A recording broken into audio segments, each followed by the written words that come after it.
you're on foot, you have a big bag, you don't have the ability to run away anywhere. That makes them also feel confident about interacting with you. The biggest problem of the Ganga, or for the Ganga, or for us, is that the river does not have enough flow in it. That is the river's biggest challenge. The dolphin, which is a practically blind animal, uses sonar to navigate. Two things that are happening while you dredge up the bottom of the river. You're also dredging up the habitat of microorganisms, fishes, etc. So it affects the dolphin. Then you're making so much noise that makes it difficult for the dolphin to navigate. I'm very much a lay person who's just learning by doing. So I feel I I can probably speak in a way where people don't feel very alienated. Hello, everybody. Welcome to Cafe Rainy Days. As usual, it's with great pleasure that I have a new guest with us doing something completely different. And I've really been wanting to talk to our guest, Siddharth, for a long time. Hi, Siddharth. Hi, Sujata. Good to be here. Yes, thank you. No, thank you so much for making the time. Just a very brief, quick introduction. Siddharth, of course, has trained as an engineer from IIT Kharagpur, aerospace engineer. Nothing to do with engineering now. He's now what I'd like to call a river pilgrim, maybe, and he walks rivers. So one of the ones that caught my eye and has been in the news, and also the documentaries been shown in various festivals, is moving upstream Ganga, I think. Siddharth has walked from Ganga Sagar all the way to Gangotri, 3,000 kilometers of the Ganga. Among other rivers. So normally when you hear of people walking or doing challenges like that, it's either for raising money for a charity, or because they're just keen walkers, or it's like a Tirtha Yatra for them, so they're walking the Narmada or the Ganga or whatever.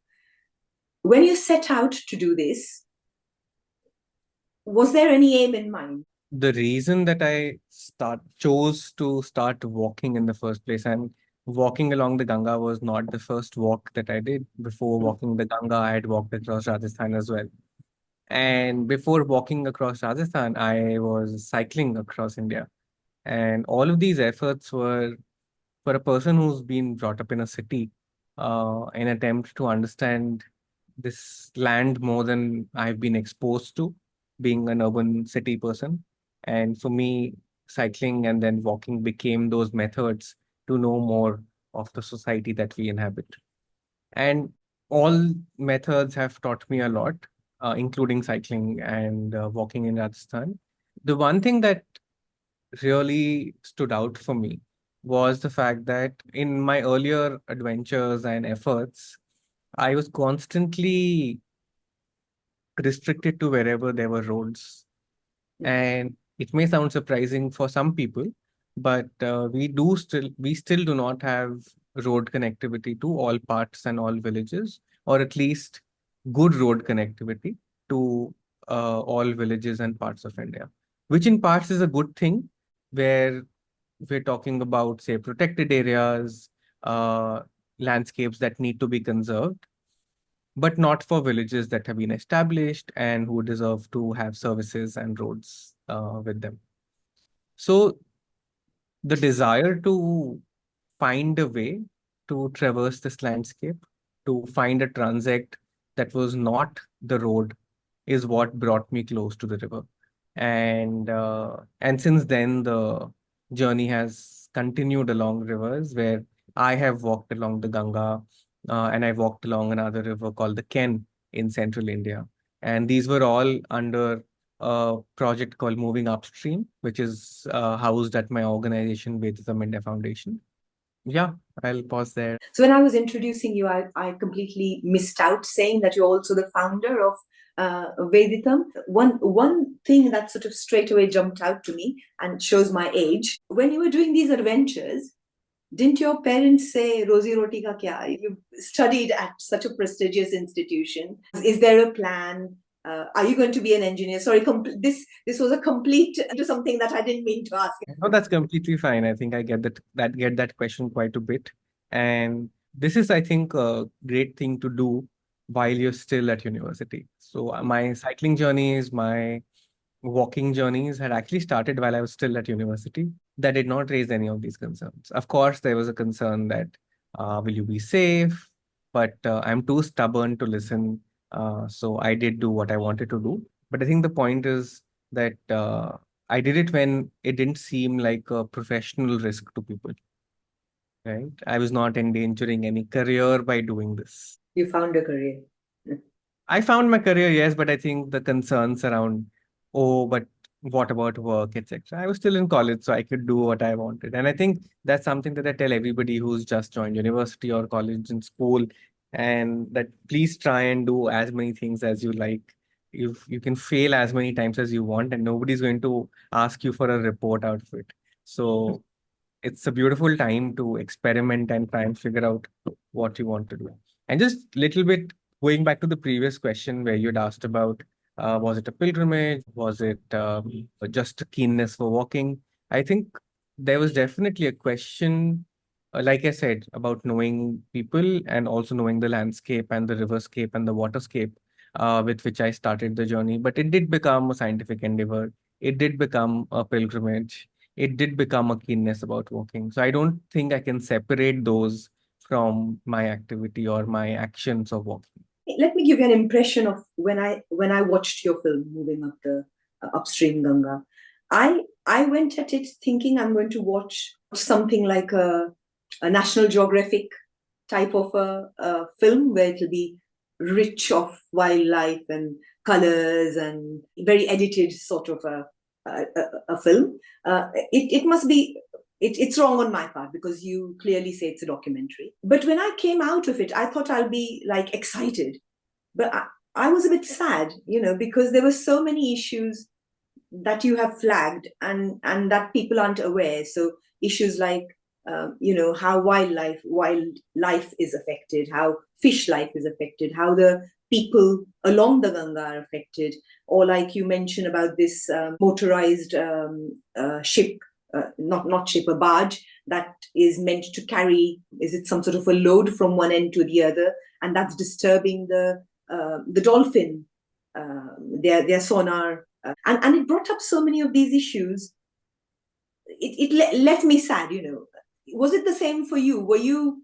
Yeah, no, I mean, first thing, I think I'm so glad to hear that so many things have stayed with you, even though the overall feeling is of sadness, and which is a true feeling that we are losing a lot. If we look at the environment, if we look at wildlife. But when I set out, I don't think I was like, even when I started the journey, it was a very purpose-driven activity. I was not unprepared. There were certain questions I had started with. Right. I'd done my research to understand what's happening, what are the things I should definitely look at. And then I also saw things that I wasn't aware about, certain small things that sort of emerged out of being present on the ground and looking at things and interacting with people. So it's not that I started with adventure, the idea of adventure, and um, ended up learning some of these things. I think some of these things I was aware of.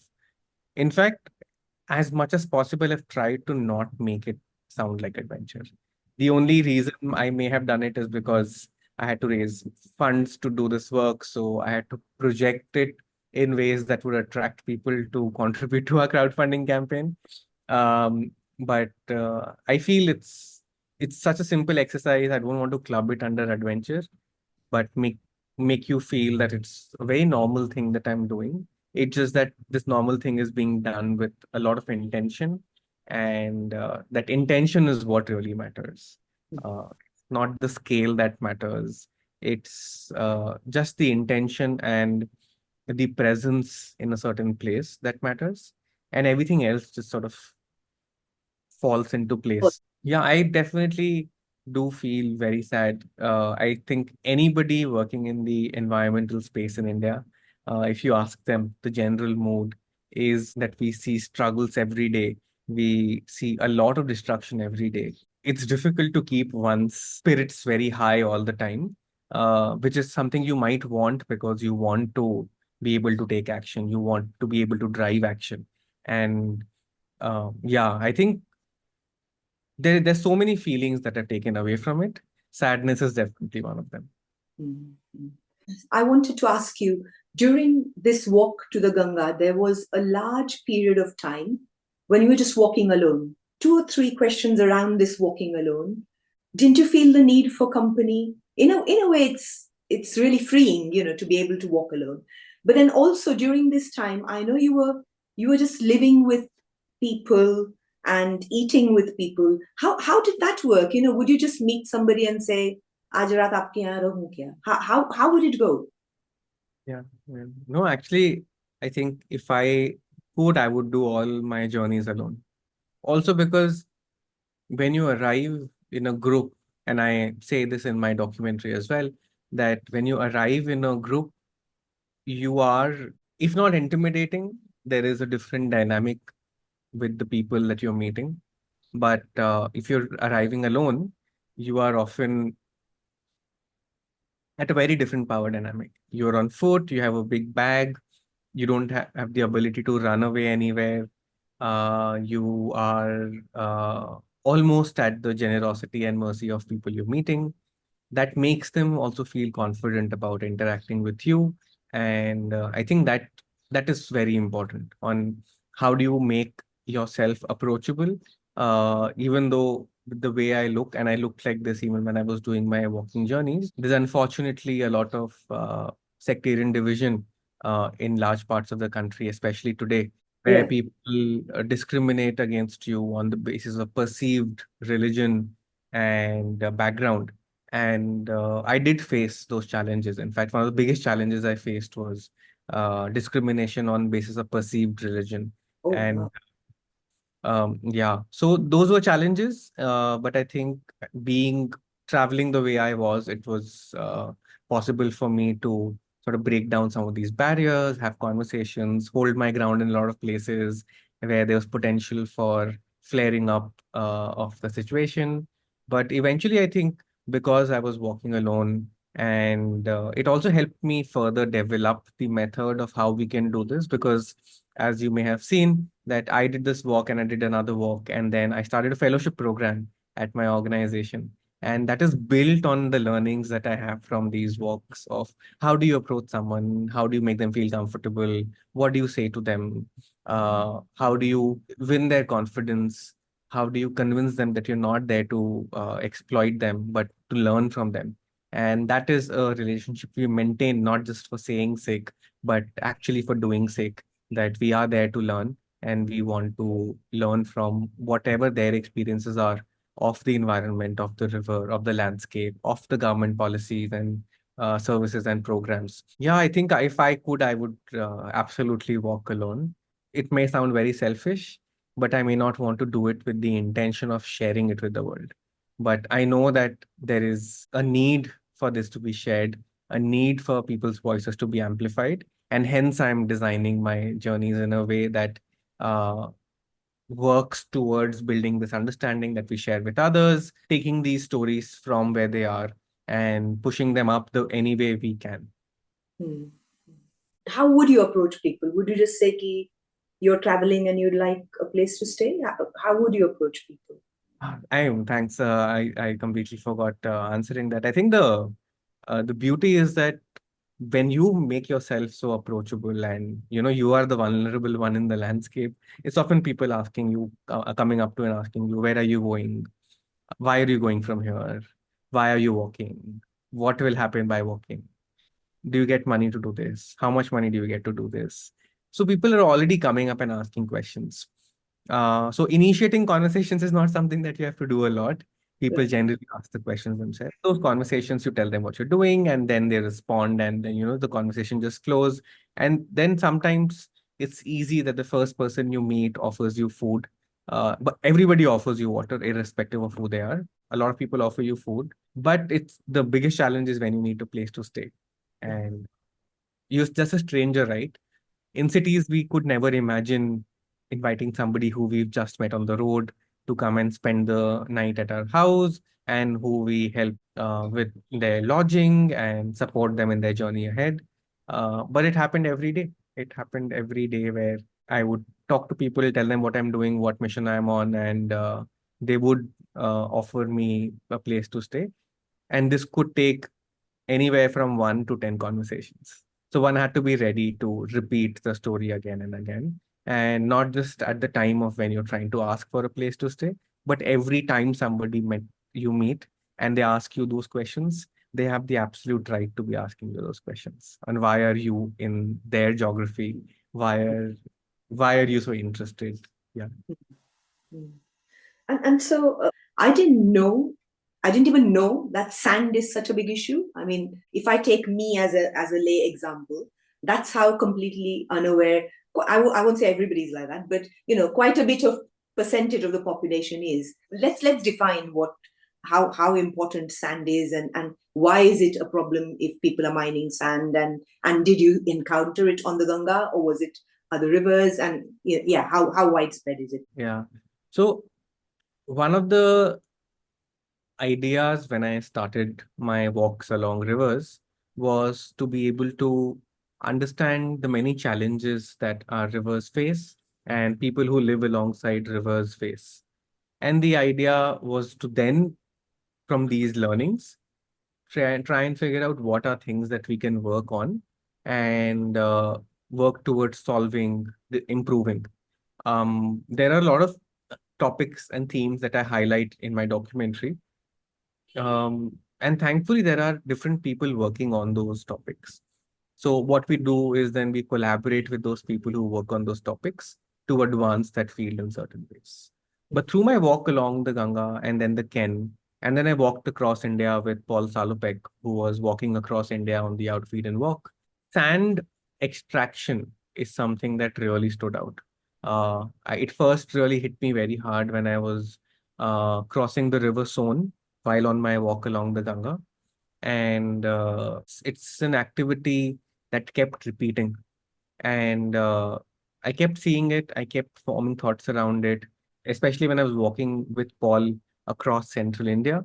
We encountered a lot of large scale sand mining, and it just kept informing me on what's happening. And I had developed a keen interest in the topic.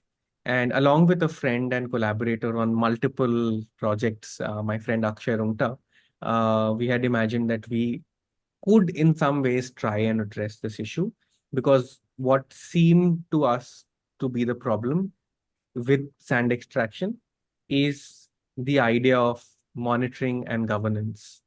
And I'll come to the problem itself. I just want Yes. to establish that it's a pervasive. It is something that happens across rivers, across geographies.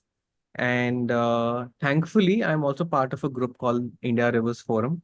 And I currently convene the India Rivers Forum. I have been for the past few years. And in 2020, we did a full conference on the topic of sand mining in India's rivers. And that also helped enrich my understanding of it. But my sort of action-oriented work on it had started somewhere around 2018, of imagining what are the things that we can do on this issue. Just to define this problem for a lot of people is that if I ask you and anybody who's watching this to just look around your room and identify three things that are made of sand and three things that are not made of sand. Let's just take a minute and do it. If you're watching this, you can do it in your house, in your office, wherever you are. Just look around your room and try and identify things that contain sand. The only thing I can think of is walls and maybe outside in the garden. But I can't think of, oh yeah, maybe glass does, isn't it? Yes. He's just sitting there smiling, looking at me. And then maybe something like a chair doesn't, maybe my carpet doesn't, phone doesn't, maybe. Yeah, so I think this is a very interesting exercise that we do often, especially when we're in classrooms or if I'm doing a lecture in a public space, to also just sort of suddenly recognize the pervasiveness of sand in our lives, right? If you think about it in terms of volume, the maximum amount of volume of all things around you contains sand, which includes your walls, which includes the foundations, which includes the ceiling, which includes glass, and glass is everywhere. You're wearing glasses, your phone has a glass, phone also has sand, your laptop, iPad, computer, all electronic Oh, devices. Where are silicon chips made from? There's a lot to think of, right? Uh, in terms of where all sand is. And a large amount of what we look at, right, around us is sand of a particular quality and grade to construct our houses or construct any buildings or lay foundations. And those are typically extracted from rivers. So if you imagine all infrastructure around you containing sand, we have taken all of that from rivers. So then you start to visualize the scale of the extraction. Yes. And there are certain laws in place. There are guidelines at central level. States have their own policies around it, and states have their own laws around it. It's a state subject in India, sand. And the extraction of sand, some reports say India alone extracts 3 to 4 billion tons of sand a year, which is a lot of sand. There are very varying estimates, but what we do know for sure is A, that there is severe underreporting of the amount of sand that is extracted from our rivers. B, whatever is extracted, a very tiny percentage of that is legal. We're not even going into the question of sustainable and unsustainable. Right now, only focusing on the topic of legal and illegal. A large part of the sand extracted in India is illegal. When I talk about this issue with people, and sometimes I get the response, but it's important for development. What's important to sort of think about is the question of development for whom. It's not housing for the poor that's needing so much sand. A lot of the sand is feeding a speculative real estate market where we have millions of empty housing units in India, which exist purely for speculation, right? So that's what's fed by rivers where sand is being extracted, newer cities are being made, etc. Just last bit on the sand topic is sand is thought of as inert, right? That's our relationship with sand. But I'd like to change that today. I have learned this from many scientists and communicators who've taught this to me, and I owe it to them for these explanations. But sand is home for microorganisms. Sand is habitat for microorganisms. Microorganisms are fed on by macro and then larger organisms. Eventually, fish will eat the macrovertebrates. The fish will be eaten by the dolphin, the gharial, the crocodiles, and by us. So when you remove the sand, you're not just removing sand, you're removing a habitat which is at the base of a food chain. So you're essentially wiping out the entire food chain when you're extracting sand. And that's something that we don't consider at all. Or when we think of sand, we don't think of life. We think of lifelessness. The flip to switch in our head is we should start thinking about sand as life. Yeah, living. It's not just land life where it is, it's life where it is, of course, but it's life where it's flowing. It takes nutrients with it, goes to the ocean. It's connected to a larger life cycle, which is also the food cycle that we as humans rely on. So that's something to think about. That sand is also life. Sand is also what controls floods. Sand is also what creates floodplains, which recharge our groundwater. So there's a lot of things to think about when you think about sand. And this material is being extracted at very large magnitudes. And even for a moment, if I had to keep aside the environmental question, the economic question still remains unanswered of where the money that is being generated from the extraction of such high volumes of sand, where is it going? And that's a question to ponder about. Wow, I mean, you really, really opened my eyes when especially, of course, that sand is everywhere. That's the point when you get us to do the exercise. But also how you said about that it's at the base of the food chain and so many things are depending on it. I used to follow this guy, environmentalist, amongst other things, called Charles Eisen. And Charles Eisen says in one of his talks, of course, I'm completely rephrasing, we as governments, as governing authorities, as trying to fix things, we're just trying to do a patchwork of things. Oh, there's a problem, fix it there, put a patch on that. And we never look at this whole big, it's all a chain, it's all connected, it's all a part of one. And that's what this example of your sand, gives you. He talks about the example of how we had so many species of vultures and how that got extinct because nobody thought that giving the cattle some sort of injection is going to get the vultures extinct. Diclofenac, the painkiller. Yes, yes, yes. So many questions coming together. Sorry, Siddharth. So I wanted to actually come from sand to wildlife. Of course, there are implications about this as well that completely go unnoticed. Again, we're only looking at it as a compartmentalized problem that, Ganga, there's a problem, it probably needs cleaning and just cleaning, and then, oh, wow, we are all sorted. But it's not that. There's so many issues that you brought to life. So, yeah, name a few, maybe expand on whichever one. What's criminally understated in regards to the Ganga as well is the biggest problem of the Ganga is actually not the pollution. The biggest problem of the Ganga, or for the Ganga, or for us, is that the river does not have enough flow in it. That is the river's biggest challenge. There is a certain amount of self-cleansing capacity in all rivers. In fact, if you extract sand, you also remove the river's capacity to self-heal because of the microorganisms who feed on organic content. But assuming that's all in place, the river's biggest tool is its flow. And unfortunately, because of various reasons for urbanization, for agriculture, and agriculture also largely is happening for urban areas, we are diverting large amounts of water from all our rivers. The Ganga is not an exception. It just is highlighted a lot. So the Ganga suffers from lack of flows. And that is what is very important for us to understand. A lot of people, we'll go to Haridwar and we will celebrate, as you see in my documentary as well. And I've tried to highlight that the place where we go and actually celebrate in Haridwar is not the river.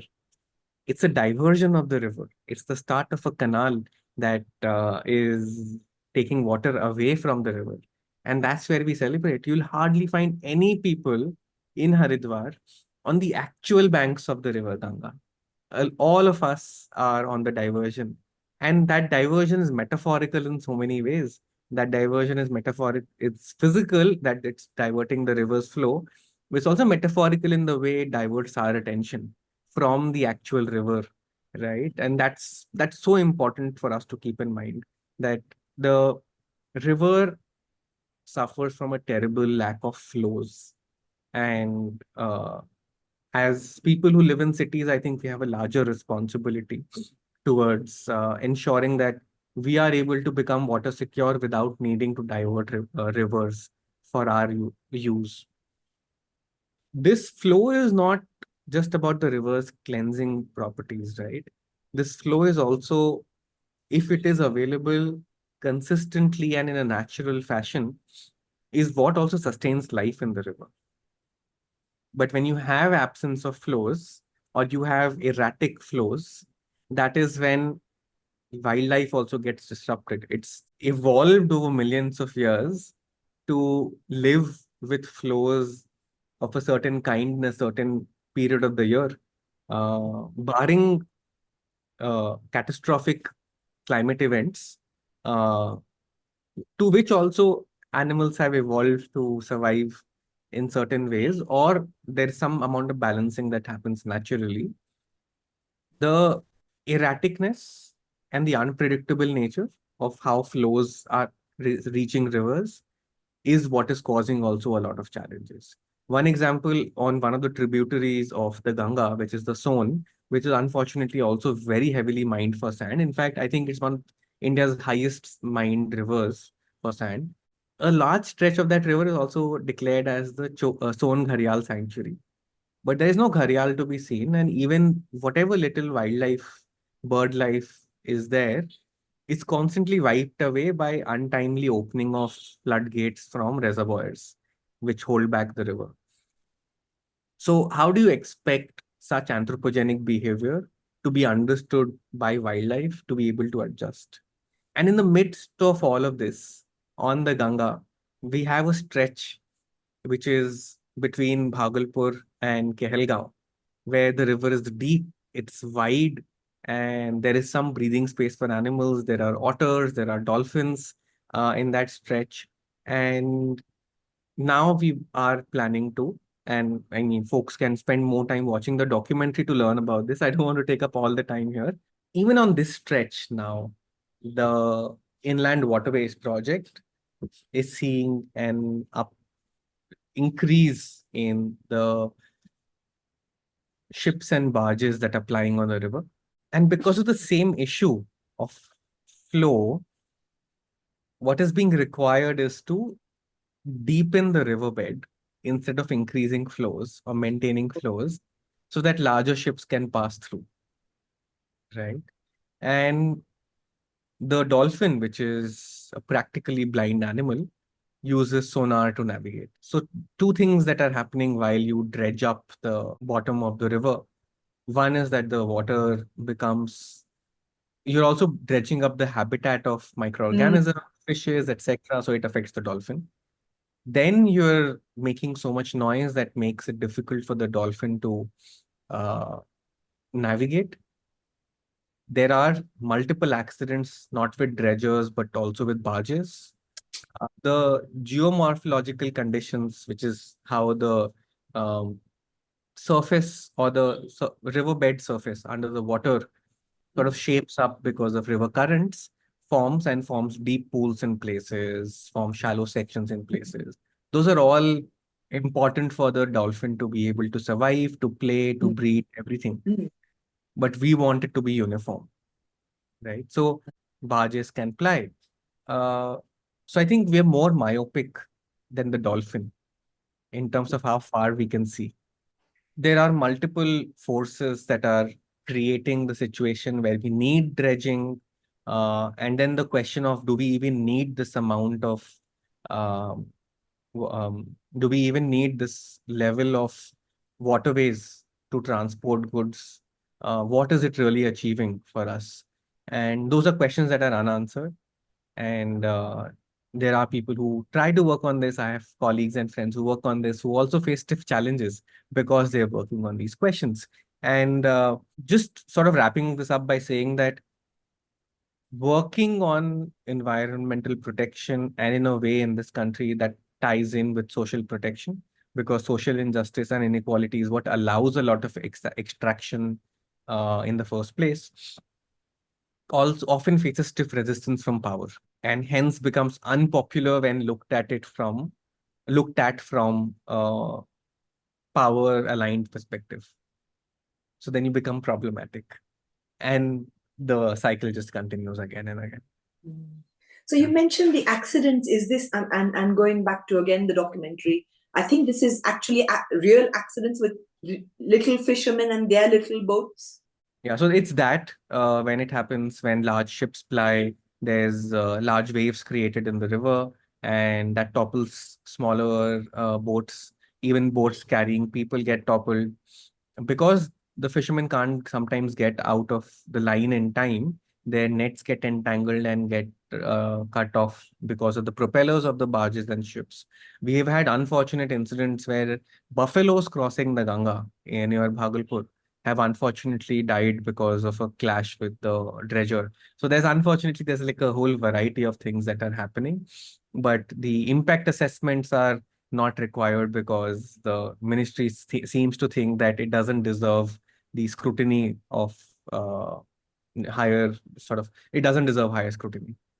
So in an ideal scenario, what needs to happen? Is it just all these agencies working together, and is that what's going to solve it? Yeah, no, I think that's not going to solve it. Um, it may actually make it work worse, if I can. So, and there's a reason for it is because what are you working towards is the main question, right? Our conception of a river, as long as it is purely a pathway for water to move, all people coming together will not change that. Until we switch our perception and accept a river to be a free-flowing water body that carries sediments, that carries life, that floods, that recharges groundwater, that is a recipient of groundwater, that needs space on both sides to expand when it floods as a natural phenomena. For us to give it that recognition is the first point, I think. It's not agencies coming together, because agencies could come together and say, we will make it a pipeline. But a river is not a pipeline, right? A river is a living, breathing ecosystem which reflects whatever is happening around it. And there are constant attempts to do what civil engineers like to call river training, where we fix the path of the river of where it flows. And the ideas also emerge from civil engineering. It emerged from colonization, where we want to fix land. And I'm borrowing from the terminologies used by Dr. Debajani Bhattacharya in her book Empire and Ecology in the Bengal Delta, which is a fabulous read if you want to understand how marshy West Bengal was converted into solid land by tools of law and engineering. I think it's fabulous. So just borrowing from what Dr. Debjani Bhattacharya says, is it's almost an attempt to solidify walls so that everything outside that can be brought under revenue, can be fixed and sold, can be made predictable, but that may not be the smart thing to do, because the river will eventually flood. Your apartment will eventually get flooded. The roads will eventually get overrun with water. And then we will again blame the river. What we need is a river education and a nature education, and everything else I feel can fall into place. But it will be a difficult task because, of course, everybody's perspective needs to change. It's not just a few, isn't it? All of us need to have that sort of a view. We only need a critical mass.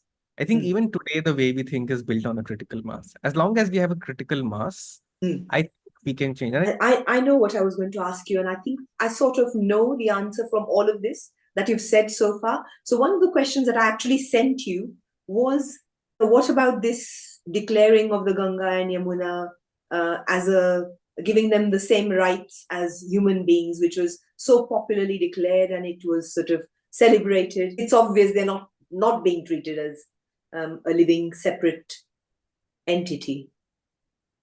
Yeah, I mean, in fact, state and union governments have gone to the court and said this cannot be done. Yeah, and it's fair. It's not the ethos of the idea of rights of nature needs a certain preparation for it to work. It cannot work just because somebody's created a framework. I know multiple people who do talk about the rights of nature framework. I have been involved in initiatives that have tried to expand the rights of nature framework. But I think one thing that maybe they understand it, but they're very invested in the idea of rights of nature, is that we do not have a linear community or singular community that lives along the river. If you look at rights of nature, judgments, or inclusions in constitutions, whether it's in New Zealand, whether that's in Ecuador or other South American countries, there are clear identification of communities who can be custodians of the river. That is not the case with the Ganga or the Yamuna.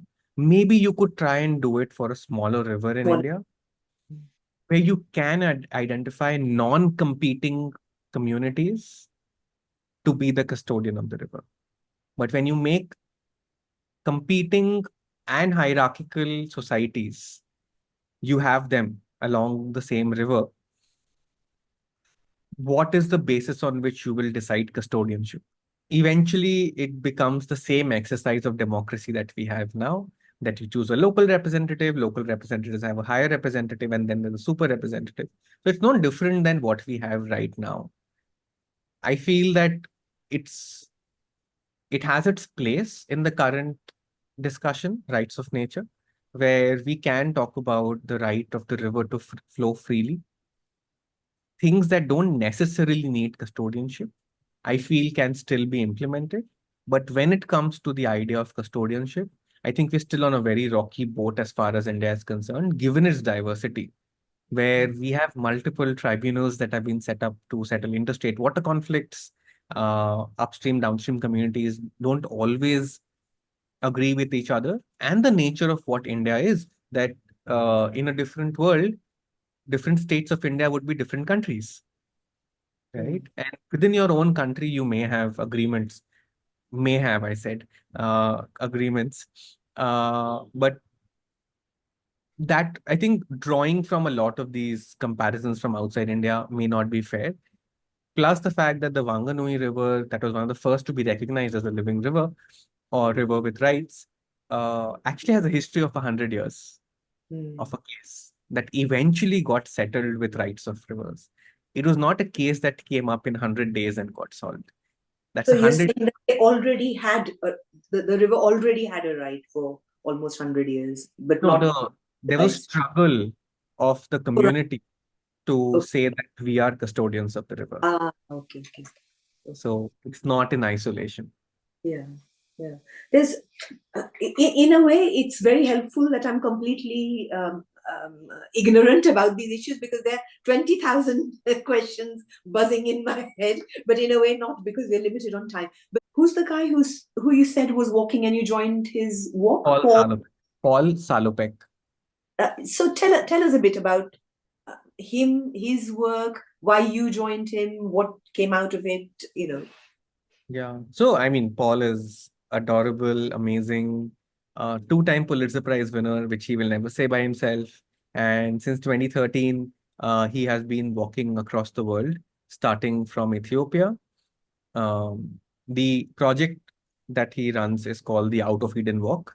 And the idea is to trace in modern times the journey that all of our ancestors took out of Africa in discovering the world on foot. So he's retracing that journey, but with current geopolitical conditions and restrictions. And as part of his journey from 2013, he took 5 years, approximately 5 years to reach India. And then he took 1.5 years to walk through India, and then about 2.5 years to walk or more through China.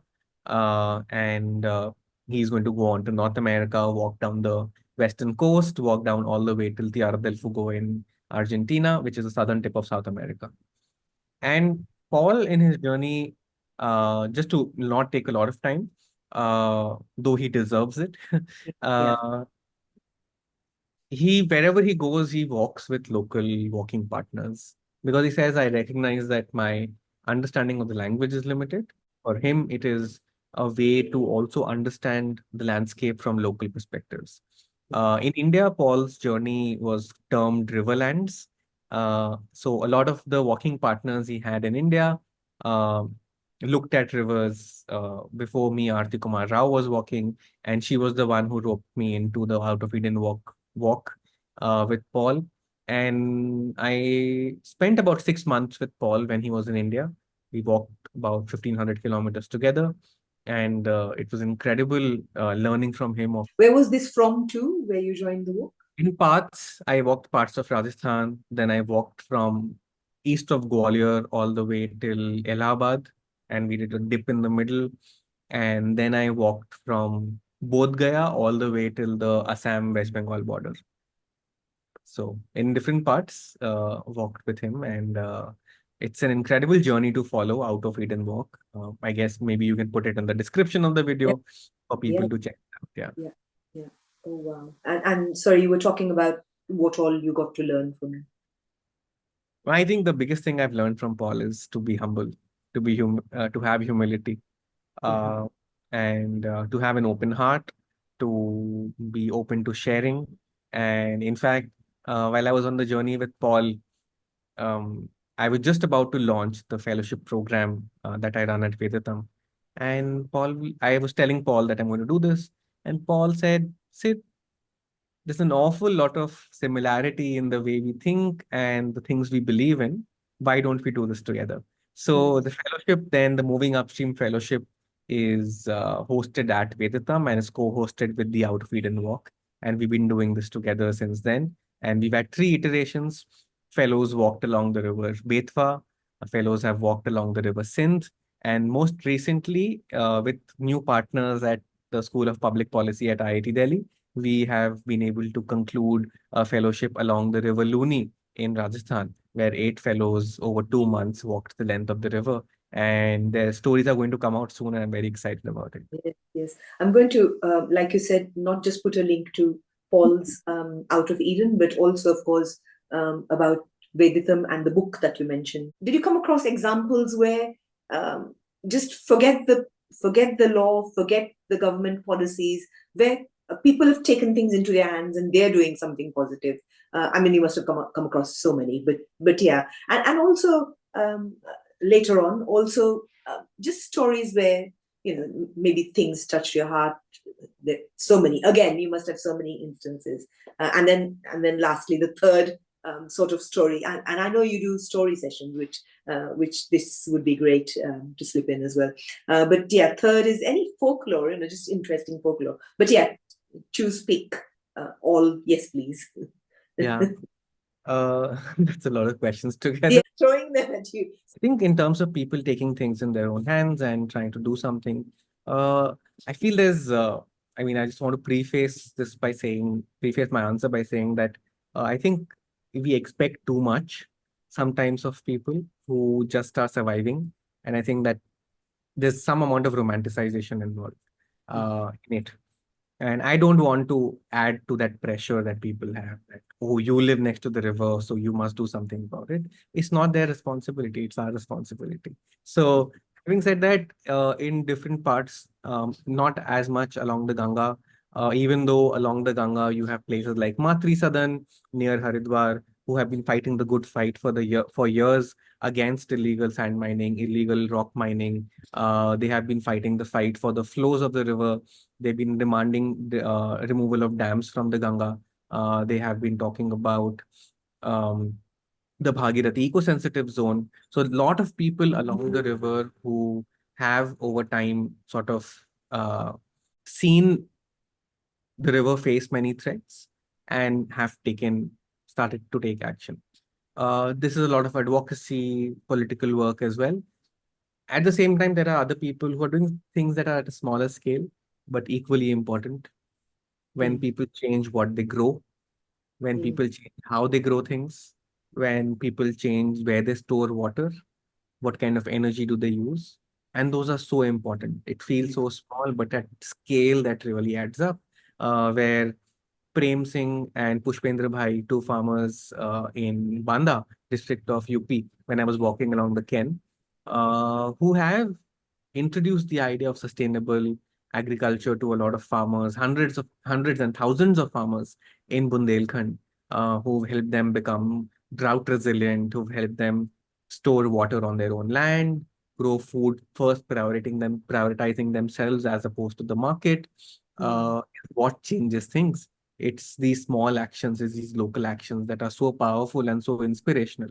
So that's one. In terms of, are people doing something?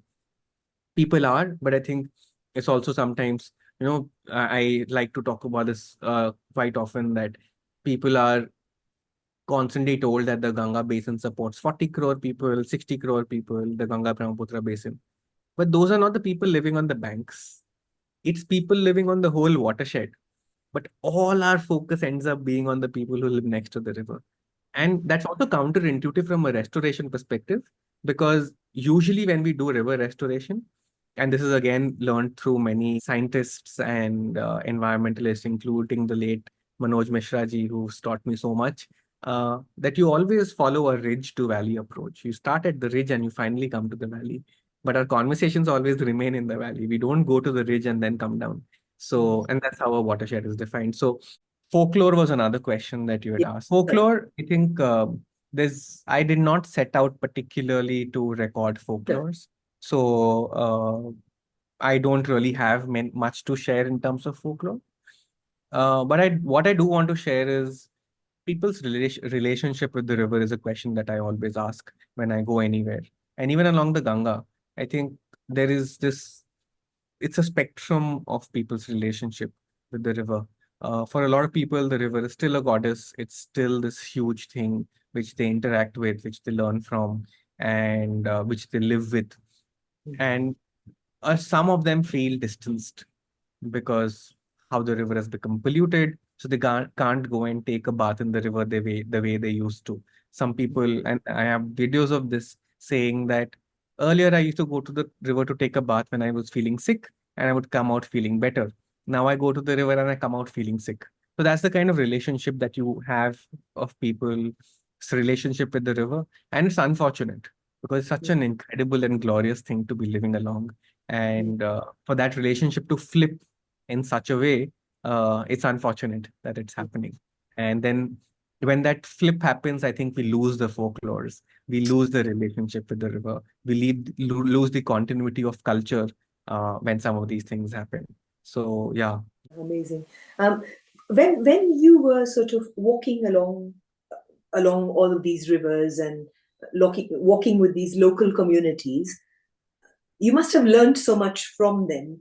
One of the things would be, of course, generosity, that they just opened you with welcome arms. But when you were talking about safety, etc., is it safe? And I've seen on your fellowship programs as well, you've got girls walking. I'm not saying that girls are any different, but of course, there's that safety perspective that's slightly more sensitive for us ladies. How do you organize that? And was it safe when you walked? What sort of things did you have to keep in mind? Yeah, I think it's been I can tell you some interesting things that sort of came out when the first time I started the fellowship program, and I was very insistent that the fellowship program has to have a gender balance.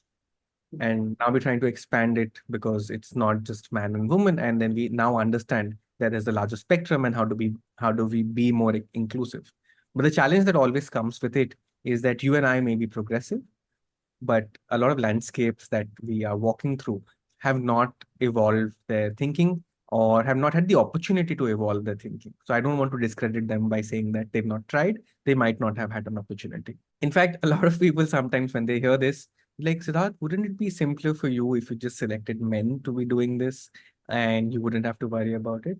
But I feel that even on my journeys, it took me a lot of time to realize that I am missing out a large part of the story because of my gender. Society, in most of the parts that we walk through, is still highly patriarchal. And what that is doing is it's not letting you interact with the other half of the society. Men are not interacting with the women. For example, I am not being able to interact with women. You can't go and sit in a group of women and sit down and chat to them if it's just yeah, understood. Yeah. And then I have only half the story. And I think I have Paul to thank for giving me this framing. So I had understood this, but I've not framed it this way. So this is Paul's framing, that the one of the biggest challenges is that half the story is unknown to me because I'm a man. And the introduction of somebody who's not a man changes the equation significantly. I think for somebody like Paul or me, who have done a significant amount of walking, we've understood some of the ropes and we know how to navigate to still get some bits, but maybe of the 50%, I'm only able to get 10%, which is after being mindful. But if it's a woman going and walking, she has access to that whole world. And it is so important, not, and this is just one part of why it's important. I think the other part is that there is a risk involved, there's a security challenge involved, but I'm saying that I'm willing to take it from my end, and I'm showing confidence in you to say that I will also take it, and we figure it out together. And we've had have challenges when our fellows go on field, but we try to figure that out together. And thankfully, we've been able to do a good job till now. And our fellows have been safe, and they've been able to navigate everything very smartly. And all credits to them for that, right? And what it also is doing is to signaling to a lot of other women and other people who are not men that you can do it. I mean, that's how the glass ceiling breaks. It doesn't break because you decide not to do something. It breaks because you decide to do something. And these are the people who have been on a fellowship, who have really taken the effort to break it. People who've stuck on till now, please do subscribe to the channel. But I was just going to say, it reflects on, in another interview somewhere, you were reflecting on how your education institution gave you that that sort of vitamin to explore and to, there was that soil there, and that's what you're providing to others with these fellowship programs, which is just fantastic. All the very best. But no, thank you so much. It was a privilege. Thank you. Thank you so much for having me, and I'm glad there's a space to have conversations at this space. And yeah, I'm hoping people watch this and enjoy it. Yeah. Bye. Thank you very much. Bye.